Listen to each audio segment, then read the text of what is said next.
gentlemen, welcome to this episode of the Women's Show.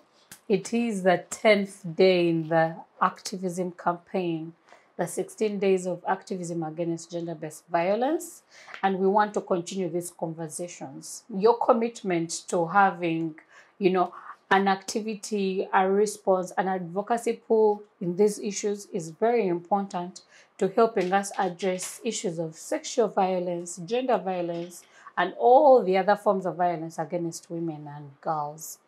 Today, we sit and talk about digital activism in the fight against gender-based violence on women and girls. What are we doing in our individual capacities or even in the collective capacity as a women's movement in advocating better and firmer for women and girls? And to help have this conversation, I have two ladies on the panel today who will introduce themselves and then we dive into the conversation. Ladies, welcome to the show. Thank you, Tricia. I'm going to give you a chance to introduce yourselves in the best capacities, the capacities that you'd want to be remembered, and then we can then switch on into the conversation. I'll begin with you, Sharon. Yes, it is really a great honor to be here because we are in the era whereby we need to connect more with the world in any spaces that we get. By the names of Kemigisha Sharon, acting women councillor representing Wandegeya. I'm a feminist leader. I'm an advocacy, I do advocacy for the girl, child, and women, especially in the ghettos. Because when you look at my electoral area, it is more of a slum. Yes. That is Katanga. Yes. So I'm very passionate about women and girls. That is what I want to be remembered for in the journey of my leadership. Welcome to the show. Thank you. I'll get to you, Rebecca. Thanks, Trish. Hello, everyone. My name is Rebecca Karagwa. I'm a lawyer, a feminist, an activist. Very passionate, of course, about all over girls, women, and gender issues. And I'm glad to be on the show tonight to contribute to this discussion, especially at a time like this during the 16 days of activism. Yeah, thank you. And welcome to the show, ladies. And maybe to dive into this conversation, when we speak digital activism and using social media platforms to advocate, how does that look like for the Uganda context? I'll begin with you, Rebecca, then Sharon, you can dive into it. Digital activism, we have seen that, I think really what comes to mind so fast for me is that Me Too movement at the start of 2020, and we see that women are sharing their experiences of abuse and calling out abusers and saying we have to talk about this, we have to bring this to light. And that for me at least yielded results to an extent because we have so many survivors coming up and saying me too and knowing that you're not alone.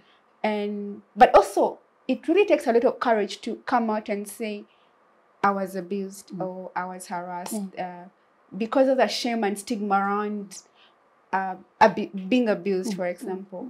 So I think that digital activism can actually help in eliminating, to a certain degree, the violence against women and girls.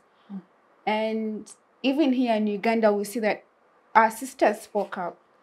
And we even have a court case where, again, men are very intimidated when you come out to say so-and-so abused me. They'll say, where is the evidence? And there's all those intimidations, like the backlash was so strong.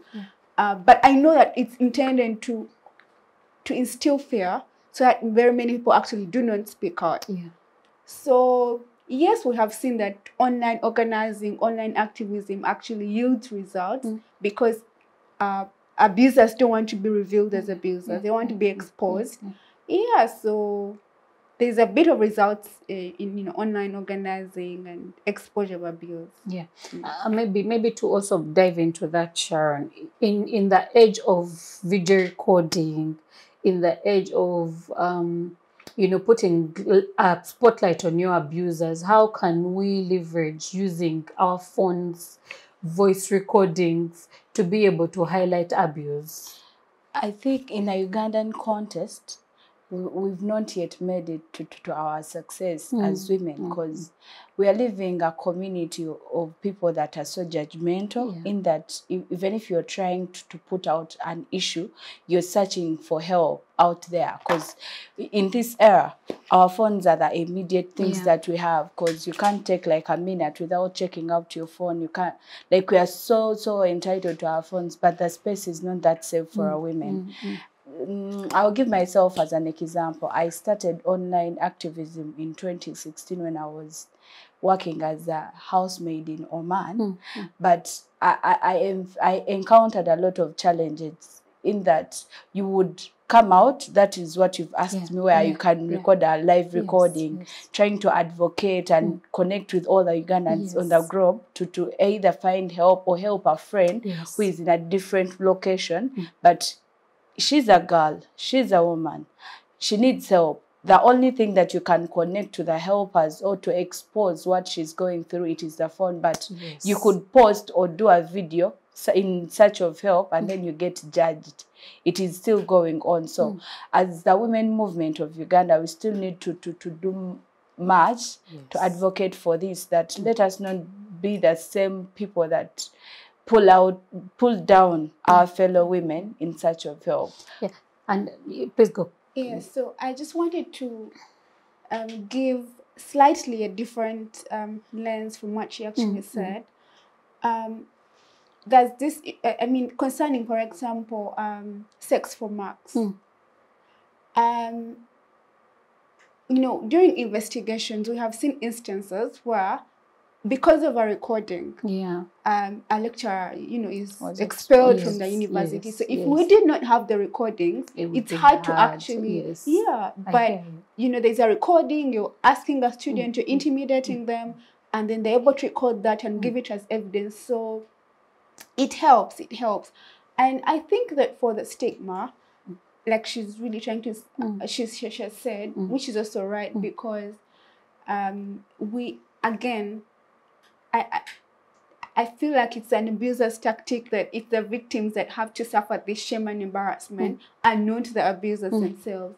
But I guess that goes into what we're doing to change the mindset or to shift these narratives or to teach people to unlearn that it's not your problem. And also that will encourage more people to come out, because people do not choose to be abused. People do not choose to be raped. So we cannot sit back and say, we're going to take the shame. Yeah, it's hard, but we have to hold space for people and for ourselves, and to be able to tell these stories without shame and stigma. But like you're saying, if it needs the recordings, the online evidence, or organ, we have to do that. Exactly. And maybe what also that reminds me of is, and that's a broader conversation we'll also have on the role of media. I think a year or two back, when the housemaid for one of the big shots in Kampala came and said, so I was sexually harassed, and this is a child that was as a result of this experience, and it's not that it happened at once, but it was, and then I quote, process by process. And the unfortunate bit for me in that conversation was that now people trivialized and made fun out of it instead of. And so, as grave as the situation was, the message or the cry of that lady was never understood or even heard. And the unfortunate bit was that then media took it into the entertainment news. And so, as much as we would see it as women that this was sexual harassment, it was in the entertainment news of the media houses. It didn't make mainstream. How do we mainstream, advocacy for women, advocacy against sexual-based violence and gender-based violence into mainstream media so that it can have, the effect that it should have in, bringing perpetrators and abusers to book? Yeah, just to begin with that very example that you shared with us, at the time that people were making fun of process by process, even one of the government entities used it as an advert. Yes. Yeah. So, and I remember that Feminist came out and to condemn that. Yeah. And then that very entity had to apologize. Yeah. So, going back to the conversation, we're saying that digital activism actually works because then people are able to learn. Yeah. And so for me, I'm happy that there's that little progress in that moment, they could realize the mistake, they could apologize, they could take down the posters. I hear you. Yeah. And about that issue, I think if we can't have feminism or feminists take up those spaces into media, I think we need to either interact with the male, the female into the spaces of media to have that feminist lens into certain issue. Because, for example, the story that you brought, if it did make it to the mainstream news, she would have gotten help, but we picked up and just decided to make jokes over it, and it didn't make sense. And I hear you when you talk about feminist lensing. Rebecca, I'm going to bring you into this conversation, but critically so also, even as we go back into this conversation on how we can, then have, because now that's a critical issue. How do we have, feminist lensing in our media, in our media stories around women issues or even around sexual violence when it comes to women? Rebecca, you can do that, and then Sharon can dive in. All right, thanks. So first of all, the media, for me, has been very challenging in how they report all of these sexual-related crimes and because, like she noted, rightly noted, they do not have a feminist lens or even a gender lens to it. I hear you. And it's because it goes back to our conditioning, the society, the environment, even the school. Like women's issues they are not given much regard. Women are second-class citizens. So even the point of sex, we are conditioned to look at it as, maybe an MP is helping you. You're having sex with a rich man, he's giving you money. So what are you even talking about? You went to a point of even being pregnant and bearing a child, then you're telling us they harassed you. What is that? It also reminds me of the issue of when we had Brian Isiko and the sexual harassment around that. And people are saying, but no, he was only just asking, she's a single lady, all of those things. Also, we've seen in the media many times how like there's a rape issue or rape, and then instead of having a picture of the rapist or there's a picture of the victim, or even like the police officer who was in the case. So what's the police officer doing in the picture? On you're trying to tell us about sexual harassment, but the picture is an officer who was in the case. Like, what is that? So I think that people have to be willing to unlearn all of that. But also, I especially have a challenge with men in the media. We expect so much out of them, place them on some pedestal, and then they're not even like the allies. What are the allies doing? Because we see that for me, my understanding is that every institution, the men hold power to a bigger degree compared to women. But maybe also to pose you on that, how do we then advocate for this gender lensing? Because I hear you when you tell these stories. The Brian Isiko story and the woman MP was that they actually made Brian a boy. They're like, MP drags boy to court. So that society can sympathize with the victim. Exactly. So Brian became the victim instead of the MP. True.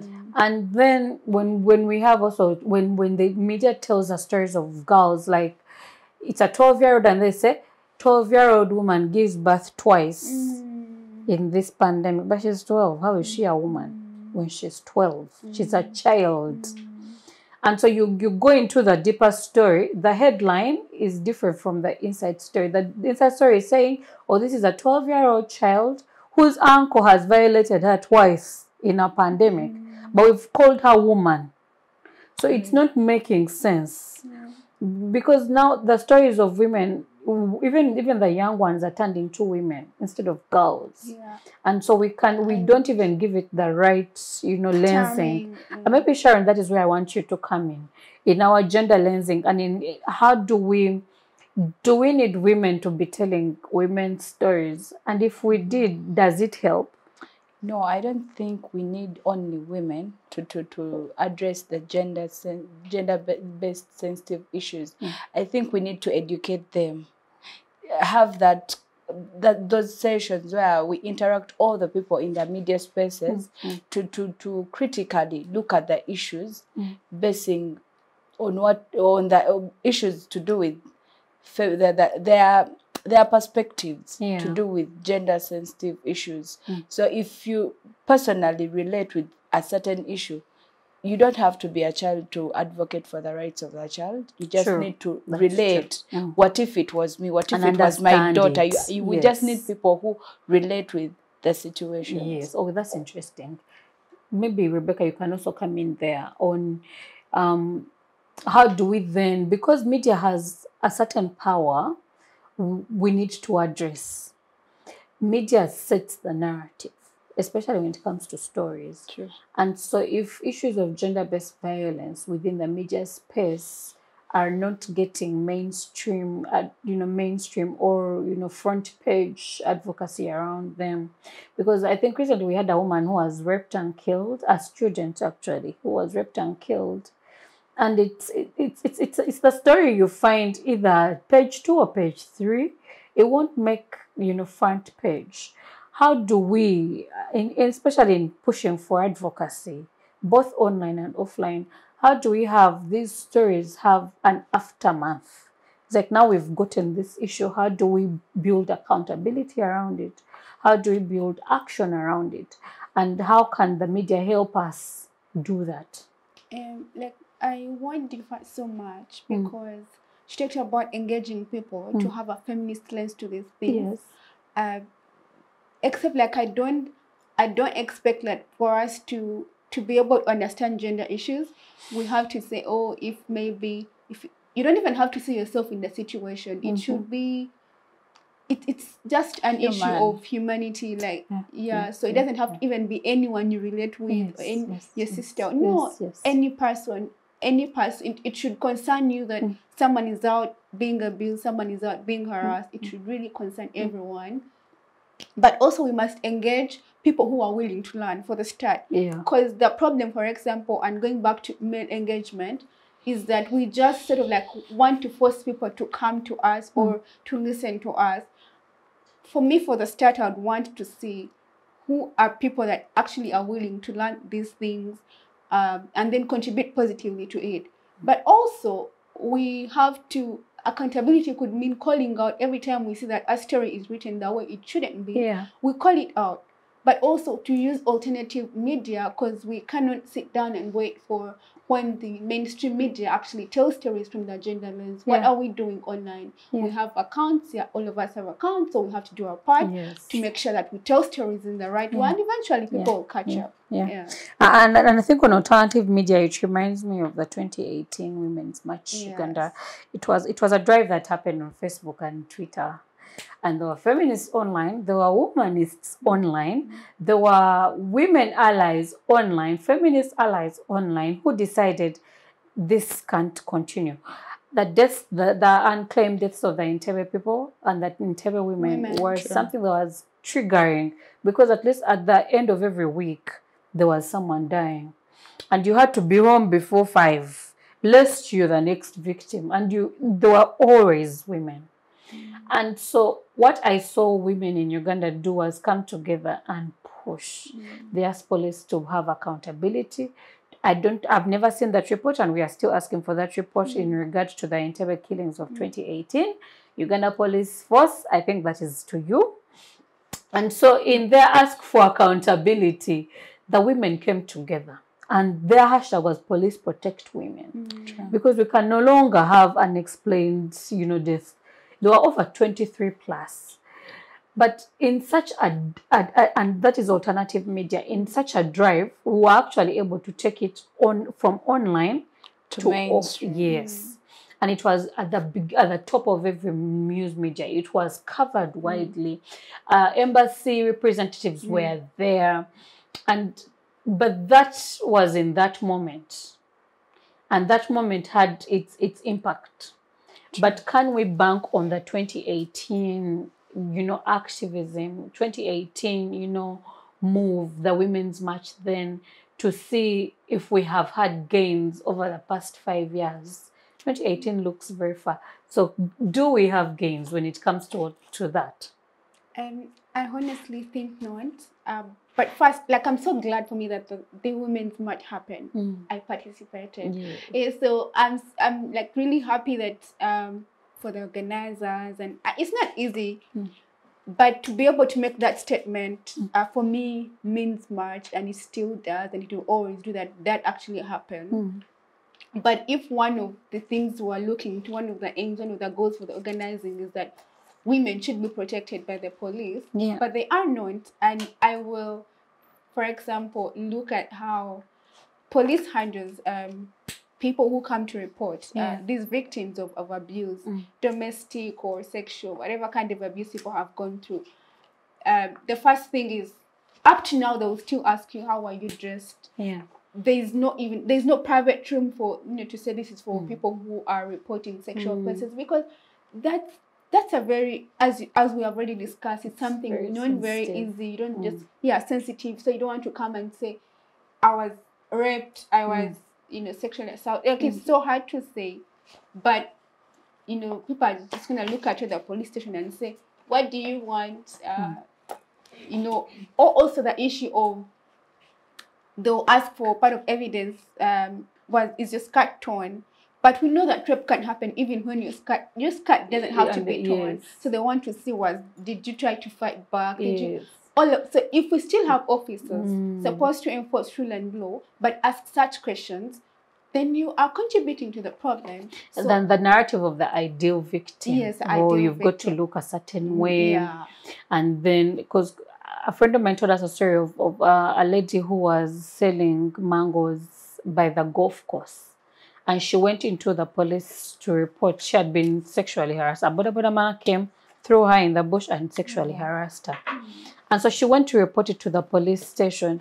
And the first question that she got is, but what were you doing at the golf course? Really? Yeah. So there is this narrative of the ideal victim, of you who is vending mangoes, that you in a certain way you had something to do to provoke the situation. Exactly. And what are you doing at the golf course? Because it's almost as if you're not supposed to be selling by that side.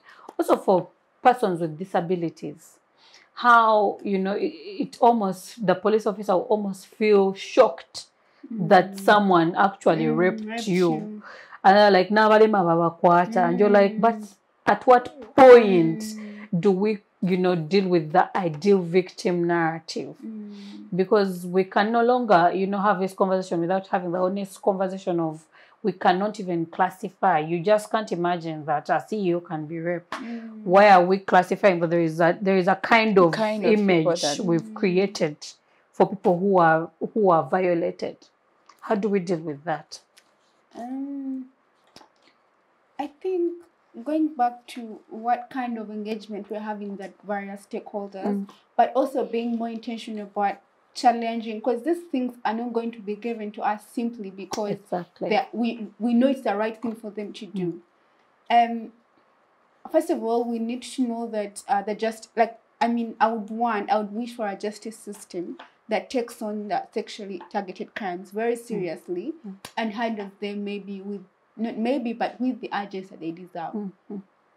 If we are saying that because of how the police handles all of these sexually related crimes or offences and the victims, and because according to the police crime, the annual report, they're saying that in 2020 there's a decrease in the reporting, but yet an increase in the 8% increase in the abuse. Wow. But so what are we doing about that? And then we are seeing that we have systems that actually reward abusers while women are more victimized. If I say that someone abused me, while investigations are still ongoing, why would the same person, for example, be given you're now a Court of Appeal judge. Yeah. So that's the same system in which I expect to get justice. And that's so even if fair. I didn't get justice in the lower courts, you're in the appeal system, so I might never get the justice. That's interesting. So at what point do we see that actually our institutions are willing or are listening to women's cries? Because I'm also really very, like, it gets very tiring that every year during the 16 days of activism, or even just throughout the year, we're talking about these things, we're addressing them, but there's not much success we can look at. You correctly took us back to the Women's March and what we hoped to achieve. And nothing, 5 years later, we're still talking about the same things. So I am saying that for how long does that have to go on? Exactly. Maybe let me bring Sharon in there, especially in feedback to the Women's March as well. Women Movement March. To me, I think it did a part of empowering women that no matter what, we can unite so that our voices are heard. I wish it could be done more. Yes. To keep on reminding ourselves, because that act, it empowered some of the women that actually they can come out and air out what they are going through. But it needs to be done more often, even to the grassroots level. And even the change of approach. Where dialogue can't, then we need women who can go on the street and become radical. Because that is the only way that we can achieve what we want. Then with the dialogue part, we need to take the sensitization even up to the local leaders. Because you may find where violence starts from, even the Nabaye don't know what to do. Exactly. They are in leadership spaces by default. When you look at the police unit that encounters the family and child protection unit, they don't know what to do. So you can't achieve more in those that are in power and need to work upon these issues don't know what to do. So we need more engagement. Those who already know and have the information and the right approaches to this, they need to engage more with the people in those spaces that actually they are the go-to people to address the issues. That's interesting. And I love what you say, because it calls for collective action. And recently, one of the hard conversations we've been having as a women's movement is we've come to a point where we are working in silos. And I might understand the pandemic had something to do with that, because people went into survival. Were limited. Yes, engagements were limited. People went into survival mode. And so somehow the way of work, where we used to work as a collective, that collective call, collective action has, sat a bit. But, in part of the reawakening, this conversation has now started to happen. Can we, because there are a lot of issues that are happening, and we can no longer just sit and look. How do we then push or rekindle the fires of collective action in the women's movement, in the fight against, gender-based violence and, different, sexual-related, issues when it comes to women and girls? I'll let you in there. All right. First, for me, it goes back to how we organize, both online but also offline. Because we see that, going back to the Women's March, there's organizing both online but also offline. True. But also to be able to engage people who don't have these tools. Like, not every person, for example, has the literacy and can use these different digital platforms. And that's why it's important that even when we're organizing online or doing the online activism, there should be something on the ground that we are doing that is visible, that is tangible. Yeah. That's how we move forward together. Because then also if we only keep with a certain class of people, we creating there the is a divisions. limit. Yes. People in the those other, like the rural places are not attended to, are not heard, are not involved. I hear you. And then for us to say that we are collectively organizing, we need to be moving together, at least to you know. So no one is in left addition behind. of what she has said. For example, under my office as the woman councillor of Wandegeya, before I became a councillor, I was working as a secretary of a certain zone in Wandegeya. But this is something, a model that I came up with in my leadership. I created the women desk on every local office. In that, whereby the Nabachara is not there, I have a personal secretary that is there. Who is more feminine, who relates with the women, victims, the women, who they feel open to come and open up what has really happened to them. So in a way that I'm not there on a daily, she's there. She's the immediate person to give me what is going on ground, where I have no power or authority. I connect to another person. So we need to have that chain, the network. The network. And it's critical because while we're in the 16 days of activism, I noticed that a lot of women organizations are actually doing the work, but they're doing it alone. And I imagine, like, in such a time as this, we ought to have had, if not a presser, a collective presser. At least we would have had, you know, a collective engagement that speaks to our unity as women when it comes to dealing with issues that affect us on a daily basis. Because, you know, we are so many doing so much, but, and I really appreciate our efforts because, you know, we can't keep in the center. And while we can't keep in the center, different people have branched out to different areas of society. You have the high internet doing something, you have FIDA doing something, you have WONET doing something, you have Akina Mama Wafrika doing something, and all the other stakeholders doing something. But I am hoping that even in our different, you know, agencies and in our different, you know, drives, we can come together and have one voice when it comes to, you know, issues of sexual violence and gender-based violence against women and girls. I just wanted to say something about that.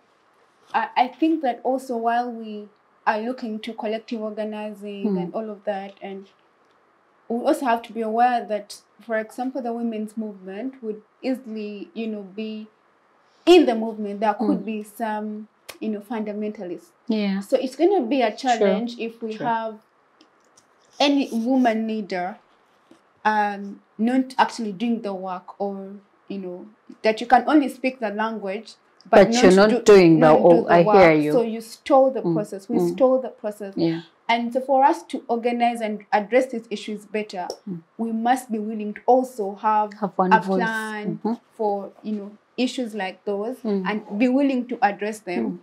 Also, as a woman leader, I must be teachable. Yeah. I must listen to the cry of the people as opposed to saying, I know it all. Yeah. You all do as I say. Because then what difference, what is feminist leadership if we're going to lead like the patriarchs? Yes, I hear you. I think that we need to also look into those issues. I hear you.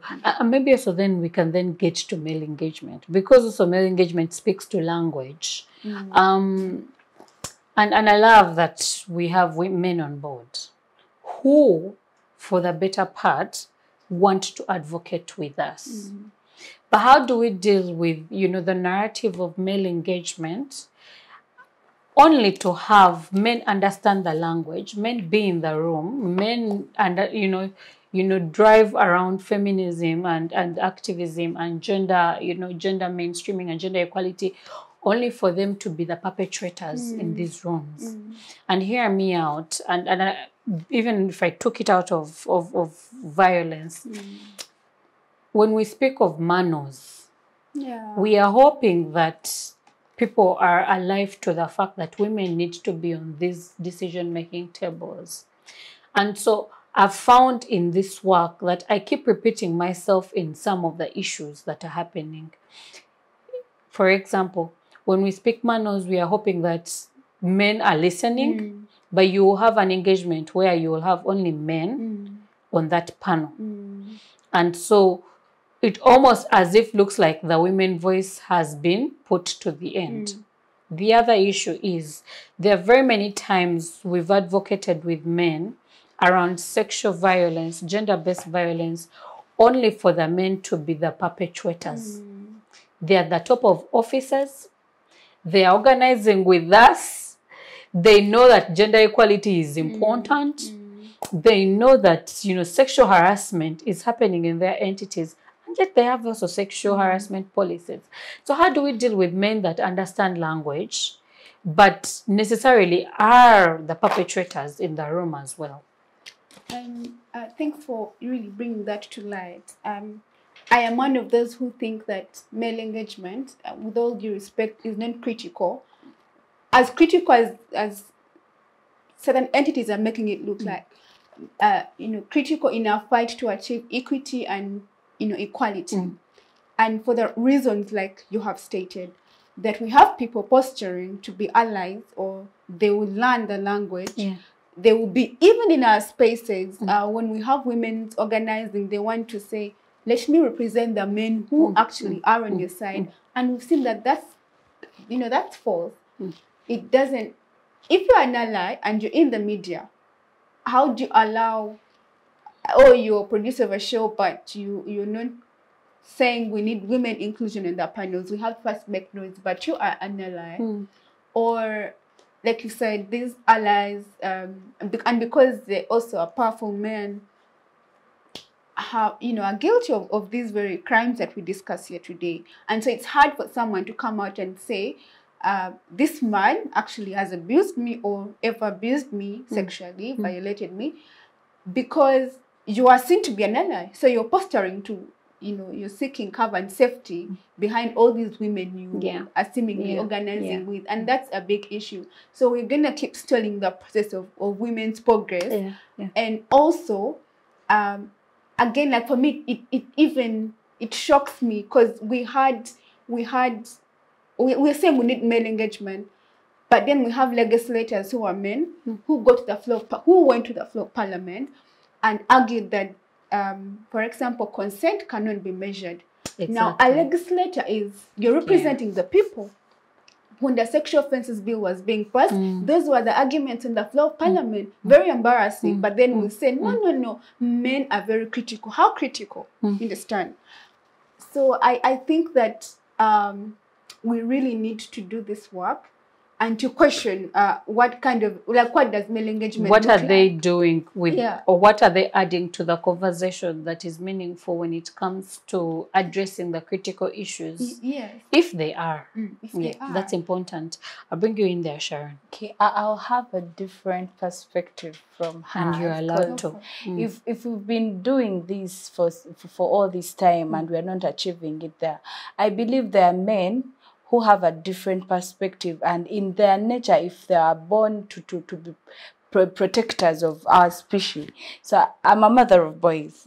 So I'm trying so hard to nurture them to learn how to respect women, to respect the women values.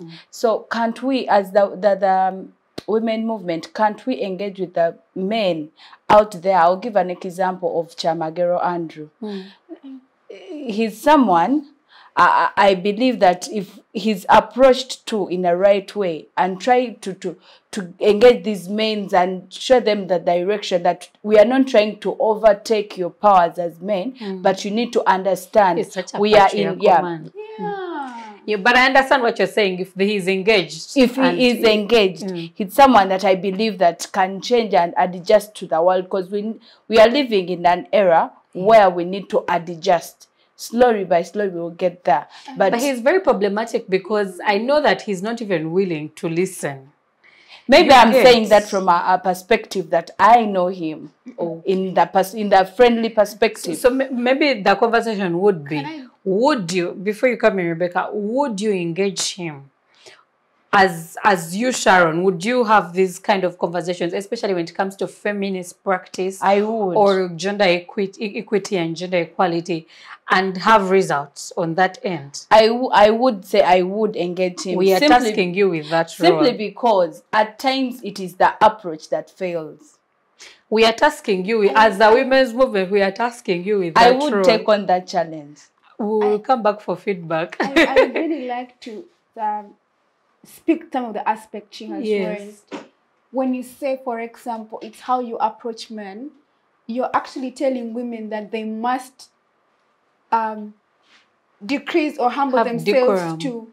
to a level that men accept them. Not And humbling yourself to that level I'd that like you have be to get what protected, you... like, I want to say what I Okay. have to say. It's okay. She's Sorry. going to give feedback again. Yes. Sorry. So I want to say that we are, again, that's a patriarchal narrative that a woman must present themselves in a way that men approve. Can receive so her. if I do not package myself in that way, then I don't expect men to give me results and I know they are justified and they are right.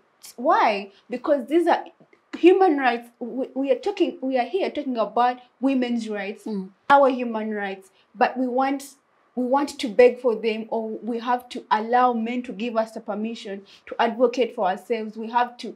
I don't agree with that. Like, I don't agree with that. I hear you. Yeah. And she's going to respond to that. Responding to that, I didn't say that we have to humble ourselves in order to get what we want. But I'm looking, I brought him up simply because he is into the mainstream media, I should say. And he has this... So that means he holds power? No, he doesn't own power. But he holds power.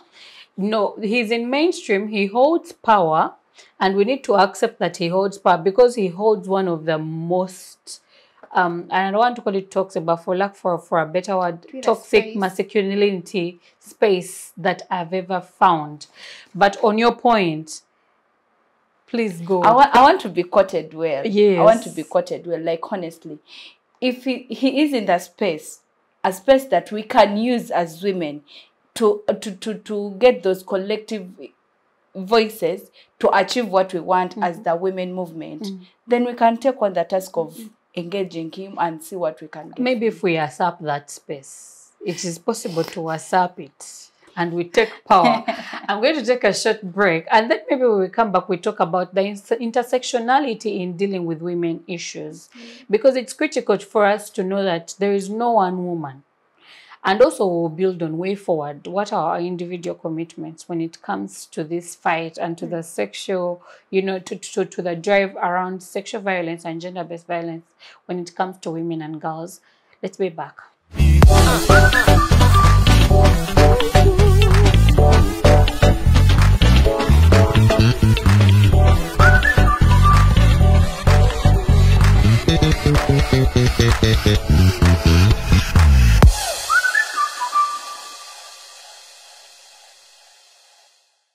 Welcome back to the show. Please take a moment to subscribe to Civic Space TV and like and continue this conversation in the comment section. And we were at a heated point when we left. But to then get into this conversation, I want us to go to intersectionality.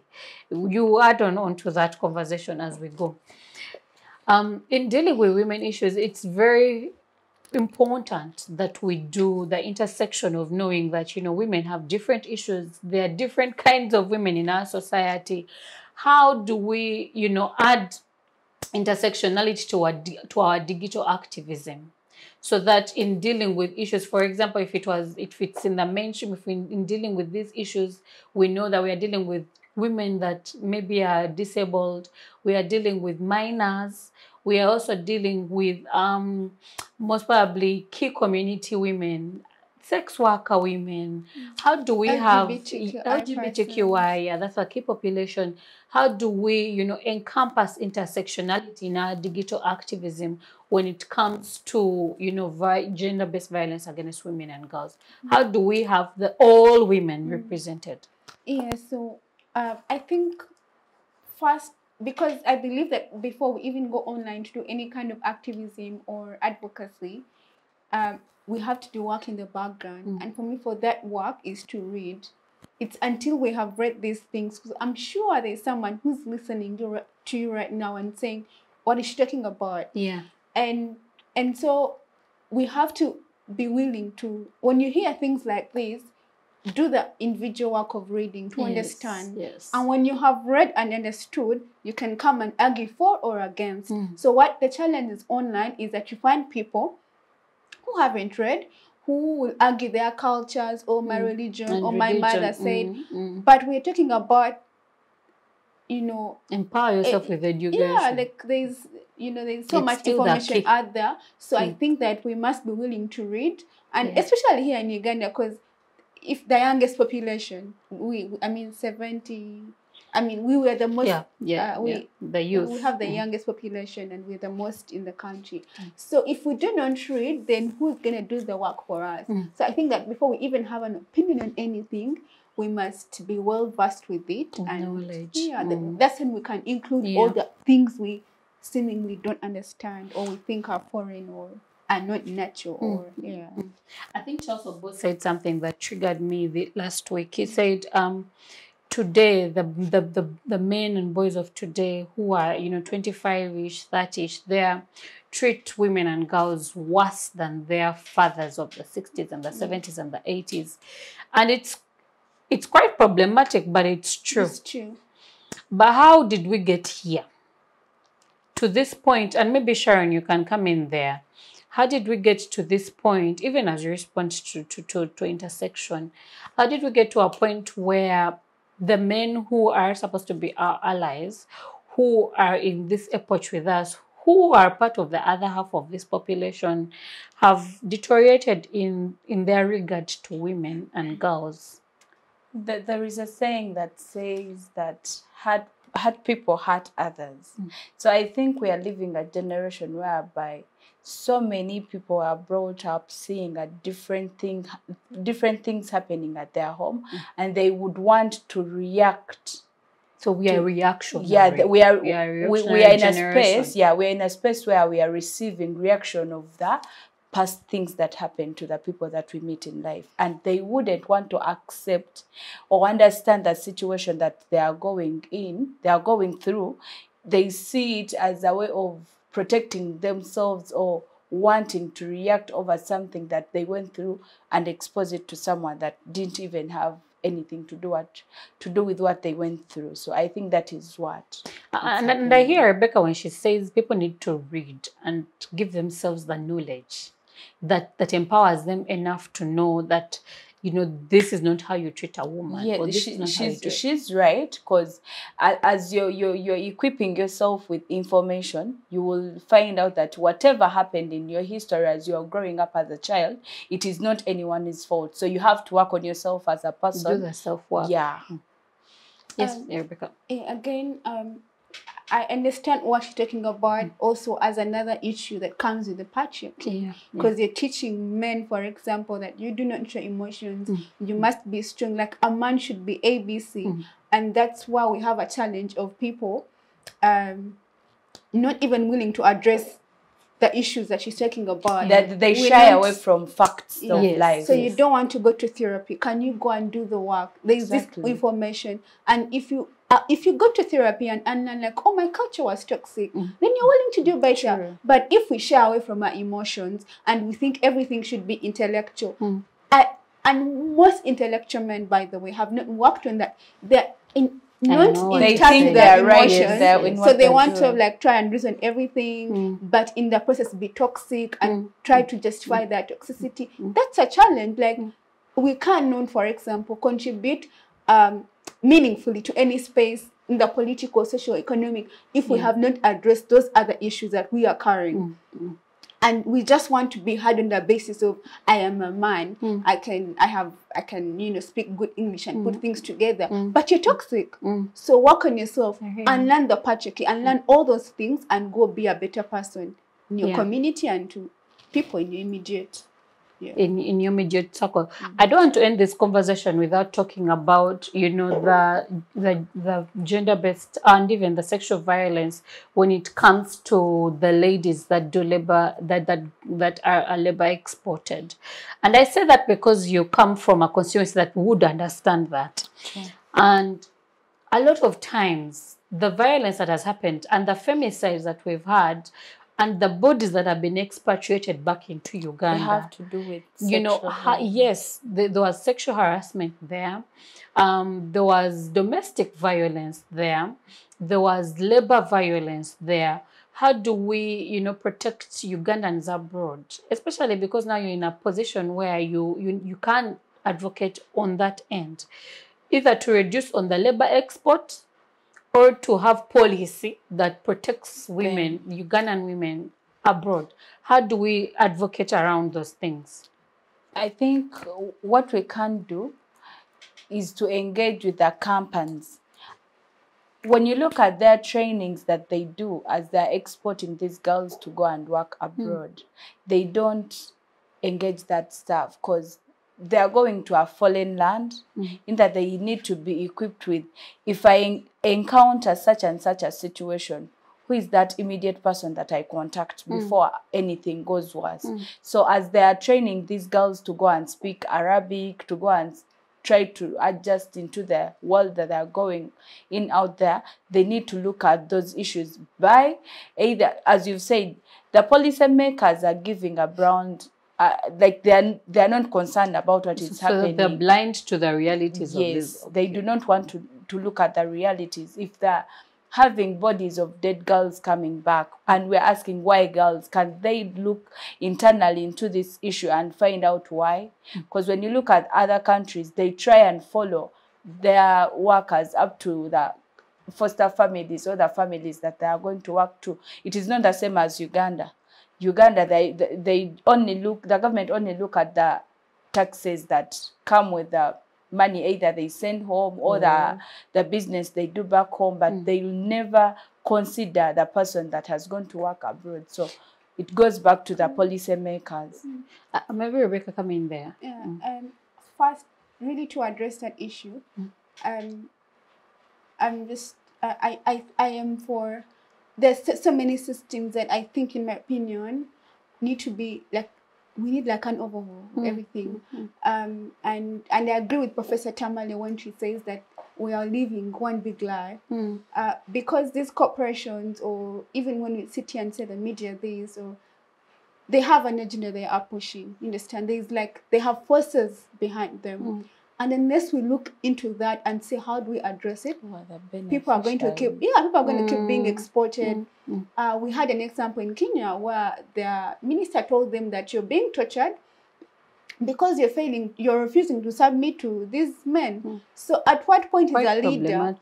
Why is a leader even having the confidence to tell you that you must submit so that you're not tortured? Also, what's the guarantee that if I submit, an abuser won't abuse me anyway? So we are failing to hold people accountable because we benefit from them. So, and unless we are really willing to challenge that through radical means, we're going to keep having these conversations and no change. And on any given day, if you went to the airport today, even now, you'll find over 3 groups of girls leaving this country.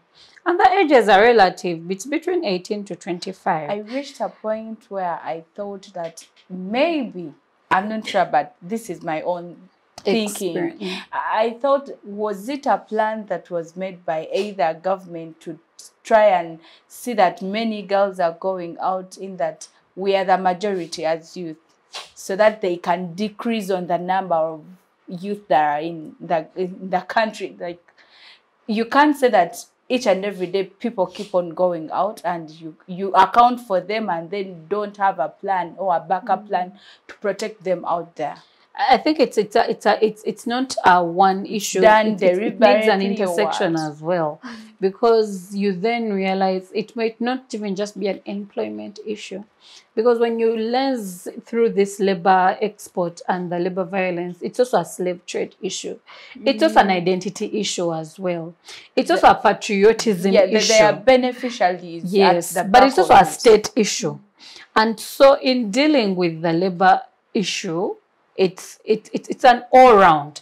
But we want to call government to account. We want to call the police to account. We want to call Human Rights Commission to account. We want to call the Ministry of Work to account. We want to call every and Ministry of Labor, the immigration to account on why we continue to see, this kind of labor force going out, the violence muted, the body bags brought back, the tears on media, and still there is no report and no one is being held accountable. And so we need that work to be done. If it means to put a stop on that trade, which is also slave trade, if we call it by its name, then we might have another generation lost to labor to labor force markets and exploitation.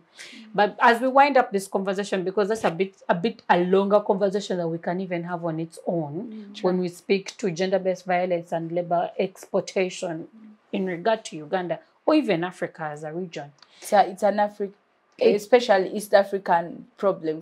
What is happening to Uganda, it is happening in Kenya as well. And it's unfortunate because I saw a documentary where there was actually a 16-year-old that was on the market.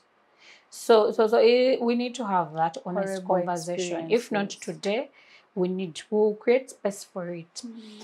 Going forward, on an individual basis, what are your personal commitments in this area, because it's the 10th day in our, efforts and commitments to the 16 days of activism against gender-based violence on women and girls? What are your individual commitments? We've been looking at digital activism and also the fact that 72% of women online have experienced violence. Yes. And so I think my individual commitment is to pass on knowledge on safety, how younger girls can be safe online. Also, I'm willing to hold space for people that are going through these experiences.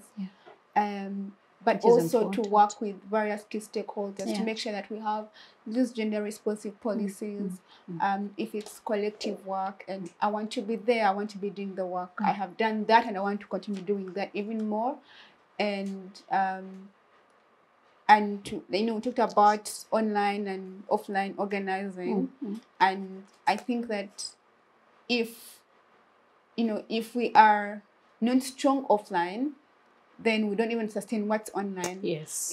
So my other commitment is to make sure that people that are not even online, that don't have access to these digital platforms, can still be on board.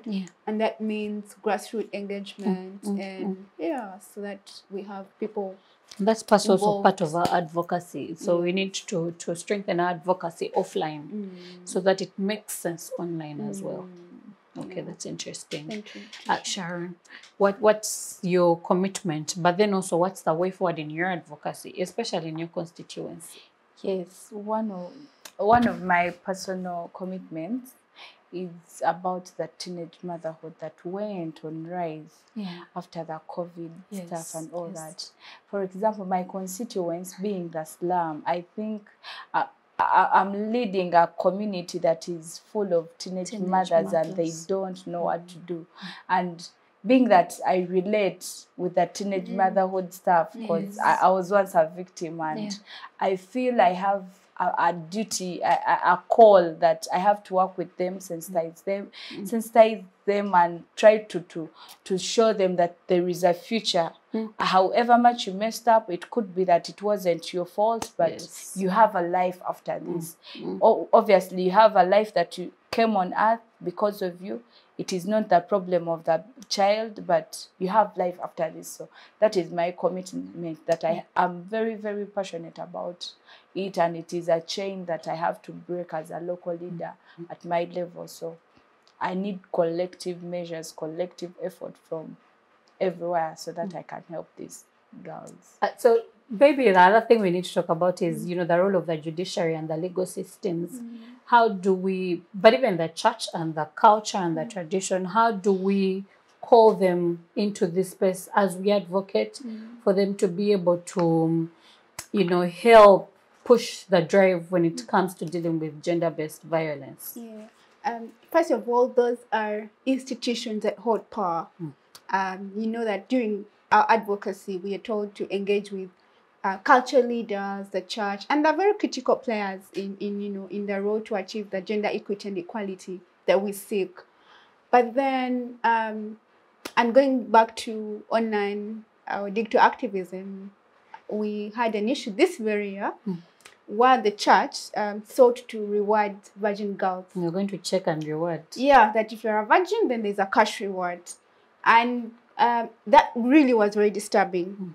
Because instead of the church, in my opinion, at least saying that this money could be given to, to facilitate this process of prosecution so that more cases can be heard. And we attain more justice for victims of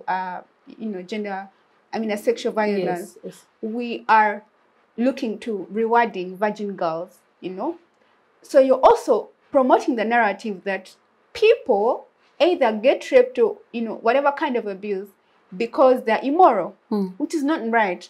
But also removing completely perpetrators from that conversation. From this conversation, yes. We're looking at victims and even adding to the stigma, because if you're rewarding people who are virgins, what about those who are not and who didn't even choose not to be virgins? So I think that if the church is going to be, and this was actually online, if the church is going to, and these other institutions add on to this role of online activism and assist us in our call for gender parity, they must be willing to check themselves and check these very challenging narratives that they're constantly pushing, because we're not helping anyone. But maybe it's a Sharon, only when it comes to the Reiko advert. I hope you remember the Reiko advert. Oh, yeah. Where the narrative was, you're not getting Kameza money because you're not using Reiko. And feminists came out to call out, that crazy. Like, are we here now? Have we reduced women to Reiko? How do we deal with, almost and when backlash comes and they apologize or they pull the adverts, how do we deal with this insensitivity when it comes to women issues? With my generation, I'll give a very funny example about that. You see how we've adjusted from digital from analog to digital, because in every family you go find a smart TV or an advanced one. So I think as a generation we need to advance from way back to the now generation, because you can't stoop so low and start indirectly or directly start reducing yourself to as low as a Reiko. And I think that narrative it comes from the mindset of people whereby they still see us as that we have to be this low in order to achieve certain things, and we start criticizing women that come out to speak out for their rights. For God's sake, my right is not anyone. Like, you're not doing me a favor to give me my right, because it is given out from God. As we wake up, you give birth to a child, and then obviously this person has to see. That is the perspective that we have to tell people, that if my right, you have to see that you're not doing me a favor to give it to me. So no bad strings attached to it. If I come out boldly and I ask for what I rightfully need, then I don't have to be criticized. Okay, as we wind up this conversation as well, what are the statistics? Yes, you're going to respond to that, but what are the statistics when it comes to dealing with online violence against women and in this epoch of digital activism? Thank you. If I could just briefly talk about, respond to, Anisha. Yes, yes. For me, it goes to show how women's violence, of course, is structured. Because there's two ways to look at it. The reason that women agree to even take part in that advert is they don't have jobs, so they're going to do anything that brings them money, you understand? But also we are questioning privileged women who know better, who have access to resources. And they were part of that why are you the one now funding such a campaign that is already challenging in itself? But also, I mean, for me, it's very challenging. So I think that we must do the work collectively. And we continue the work, because now we are calling institutions to account. We must, engage the judiciary, especially in how they address issues when it comes to women and the violence that they experience, women and girls. We want to talk to the cultural leaders in understanding that culture evolves, especially in regard to teenage brides, child brides, teenage motherhood, to understand that the rights of women and the safety of women is paramount even to culture. And equally want to call out the church, because one of the biggest protectors that should be there for women and girls is the church. And so we want to call them to unite to be able, especially because the theme for this year is Unite, to be able to come and we collaborate together and advocate when it comes to the rights of girls and women out there, but especially when it also comes to gender-based violence, because without gaslighting women and without making it about the men. So let's come together, unite, collaborate, and, you know, find an end to the violence that happens on women and girls. Yeah.